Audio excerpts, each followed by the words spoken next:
Did China just threaten the US? What's going on, guys? It's Ricky with TechBot Solutions, and pretty weird news going on. I'm not too sure if you guys saw this. China says US undermined trade talks with Huawei chip warning. I'm not too sure if that's how you pronounce that, but this is definitely something that we're going to want to look into. But before we jump even into that, NASDAQ market ended in the green, right? We talked about this a little bit earlier today, and I know we talked about it during our Sunday stock talk.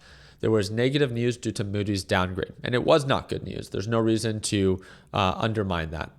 There was not good news, yet markets recovered very similar to what happened a few weeks ago. I gave the example of the negative GDP report that was announced a few weeks ago. Markets during the pre-market sessions were down 2%. And by the time that the market closed a few weeks ago due to that negative GDP report, they still closed in the green. The market loves to throw bad news under the rug and pretend like nothing bad is actually happening. Remember, it can pretend for only so long, and it looks like things are finally starting to catch up. Nonetheless, that's how the market's traded today. They had a beautiful recovery. They went back to retest Friday's highs, and that's pretty much where we're at right now to retrace during these extended hours. I also had my one trade. I wanted to show you. I did not continue to trade. I had my one trade. I made my money, and I bounced. I closed it out. I made $2,100. I shorted PLTR during today's live trading session, just like I showed you guys in today's earlier video.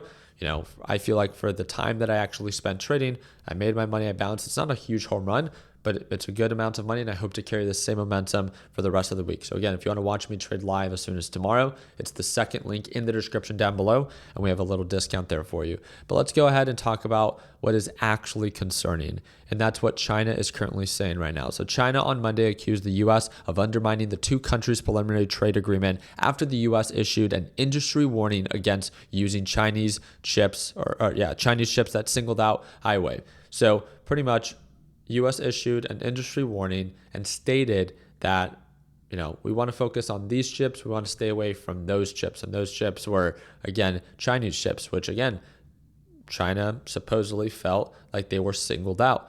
Beijing has demanded that the Trump administration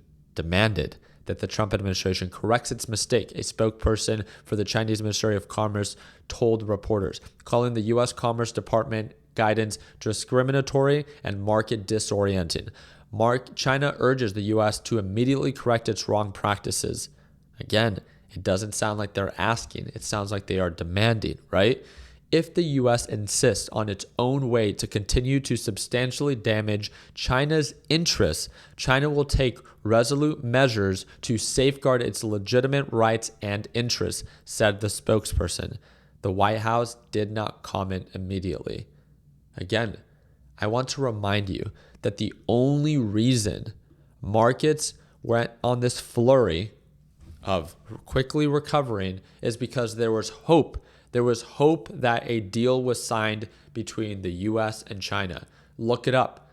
There actually has been no deal that has been signed with any actual country. There's been agreements, agreed upon words, right? Just like the 90-day pause between the U.S. and China. But let's be honest. Just as petty as the U.S. can be, so can China. And what do you think will happen if, and this is a big if the Trump administration does not meet the demands of China? Remember, no trade agreement has actually been signed. The biggest uncertainty was the disagreement with China. Now, to understand that we are now in this possible disagreement with China, if they go back and try to retaliate, how are they going to do it? Raise tariffs back again? Remove the 90-day pause? At that point, how will markets react? That's what I wanted to share with you. Again, no agreement has been signed. It's been a 90-day pause that simply brought down tariffs just based off of a conversation in Geneva. But now again, because of how China feels like they were singled out, if the Trump administration does not meet the demands of China, how will China retaliate? Just something that I wanted to leave you guys with, right? As of right now, markets look bullish. This shouldn't scare you. I'm just here to make you aware. Remember, talking about risk shouldn't scare you. Ignoring it should. So really excited to see what we have going on this week. There's a lot to talk about, and we'll talk about it a little bit more during tomorrow's live trading session. Again, I hope to see you there. It's the second link in the description down below. I hope that earns a thumbs up. Please consider subscribing. And like always, let's make sure that we end the year on a great note. Take care, team.